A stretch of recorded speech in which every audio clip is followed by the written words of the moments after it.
ओम शांती।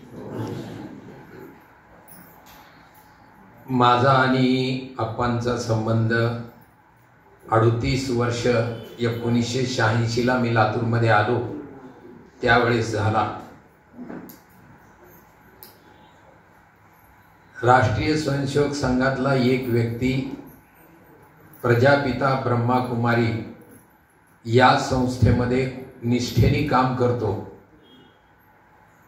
आणि संघापेक्षा जास्त प्रजापिती ब्रह्मचारीचा प्रभाव आप्पावर जास्त आहे हे त्यांच्या दैनंदिनीमधून आम्हाला लक्षात यायचं। हळूहळू राष्ट्रीय स्वयंसेवक संघाचे लातूर जिल्ह्याचे कार्यवाह आबा रेड्डी यांना सुद्धा त्यांनी नादी लावलं आणि आबाला सुद्धा ते आबा आणि आबाई दोघालाही आणलं त्यांनी तिकडे। आप्पाला घडवण्याचा प्रयत्न ह्याच्यामध्ये आणण्याचा प्रयत्न आप्पालाही केला, त्यांच्या थोरल्या भावालाही केला त्यांनी। खरं पाहिलं आप्पा धर्मपुरुष होते। शिवराज आप्पांनी हिंदू धर्माच्या पडत्या काळामध्ये संघाचं काम ब्राह्मणेतर समाजामध्ये 18 पगड जातीमध्ये नेण्यासाठी त्यांच्या काळातले त्यांचे जे मित्र टीम होती त्यामध्ये माझ्या शेजारी बसलेले वैजनाथाप्पा लातुरे, मराठवाड्यात मी संघाचा प्रचारक एका जिल्ह्यात होतो, मराठवाड्यामध्ये सर्व जातीमध्ये संघाचं काम पोहोचलंय। असा जिल्हा एक संभाजीनगर जिल्हा होता आणि त्यानंतर दुसरा जिल्हा लातूर जिल्हा होता। या जिल्ह्यामध्ये डॉक्टर अशोकराव कुकडे, शरदराव परचुरे, सदाशिवराव दाते, आबा रेड्डी, वैजनाथाप्पा लातुरे, त्यांचे ज्येष्ठ बंधू या सर्वांचं योगदान फार मोठं होतं आणि त्याच्यात शिवराज आप्पा एक टीम वर्क मधले अत्यंत कर्तव्यनिष्ठ स्वयंसेवक होते। पहिली कारसेवा लातूर मधून जेवढे 850 कारसेवक आम्ही गेलो या झुकझुक गाडीत बसून कुरुडवाडीला गेलो आणि कुरुडवाडीवरून अयोध्येला गेलो। या कारसेवेमध्ये आम्हाला सगळ्यांना लातूरकरांना अटक झाली झाशीमध्ये आणि झाशीच्या एका मराठी शाळेमध्ये आम्हाला कोंडवलं आणि तिथे आम्ही राहिलो।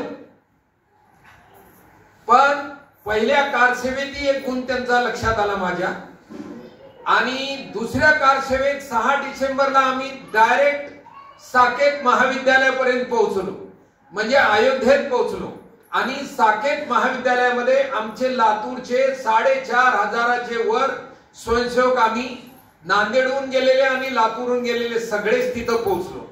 यामध्ये आबाई होत्या, आबा होते, लातुरे वहिनी होत्या, परचुरे काकू होत्या, सगळ्या महिला होत्या, पुरुष होते। या तिथले लोक कारसेवकांना पुऱ्या तळून देणं, भाजी करून देणं, वेगवेगळ्या जेवणाची व्यवस्था करणं। पण शिवराज आप्पांनी 12 दिवसाचा स्वयंपाक स्वतःचा या पठ्ठ्यानी लाडू करून आणलेले होते। एक असं भिंतीकडे तोंड करून बसायचे, तेवढा एक लाडू ते स्वतः खायचे। पण बाहेरचं अन्न या महापुरुषांनी खाल्लं, अजिबात खाल्लं नाही।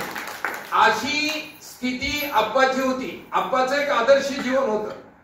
कधीही परिषदेच्या कामामध्ये या जिल्ह्यातल्या 1056 गावामध्ये प्रवास केलेला प्रवासी, हिंदू धर्मासाठी दिवस रात्र प्रवास करणारे जे 10-5 कार्यकर्ते आता मी सांगितले ते कार्यकर्ते, त्यांचं योगदान राष्ट्रवाद या जिल्ह्यातला जागा करण्यामध्ये सर्वात मोठा राहिलेला आहे। 11 डिसेंबरला आम्ही ज्या वेळेस आमची गाडी आली ते झुकझुक गाडी आणि दयानंदच्या गेटवर तिथे एक गेट होतं, त्या गेटला माननीय रानबाजी मंदाडे जिल्हाध्यक्ष होते विश्व हिंदूचे आणि कर्फ्यू पुकारलेला होता। त्या कर्फ्यू पुकारल्यानंतर रानबाजी उतरायला लागले, त्यांच्याबरोबर हेही उतरायला लागले। मग पोलीसवाले खाली त्या दयानंदच्या गेटवर उभे होते, रानबाजीवर काठ्या पडायला लागल्या, पोलिसांच्या काठ्या मग त्यांच्या अंगावर पडले। असा एक प्रसंग माझ्या डोळ्यांनी मी बघितलेला आहे। आमचे घर इथे तहसील कॉलनी मध्ये आहे, हे घर माझे इकडे खर्डेकर स्टाफला जायचंय मला, म्हणून ते दोघं तिथं जवळून म्हणून उतरल्यानंतर प्रसाद मिळाला. आता हे असा सगळा प्रवास या महापुरुषांनी केलेला, हे एक अंग मी तुम्हाला सांगितलो. त्यांचं प्रजापिता ब्रह्माकुमारीचं हे संघटन सगळ्या तालुक्यामध्ये, आपल्या मराठवाड्यातल्या बीड जिल्ह्यात, धाराशिव जिल्ह्यात, लातूर जिल्ह्यात पोहोचण्यामध्ये त्यांचं योगदान फार मोठं आहे. या सगळ्या भगिनी एवढ्या जुन्या आठवणी सांगायला लागल्यात, त्या काही म्हणजे आपल्यामध्ये त्यांचं योगदान फार मोठं आहे. हा एक महान आत्मा होता, धर्मपुरुष होते.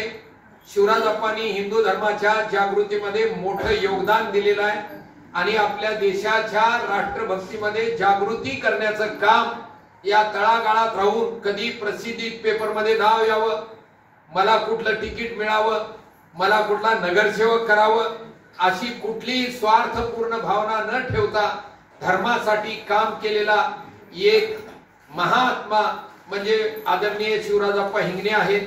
मी त्यांना भावपूर्ण श्रद्धांजली या ठिकाणी समर्पित करतो.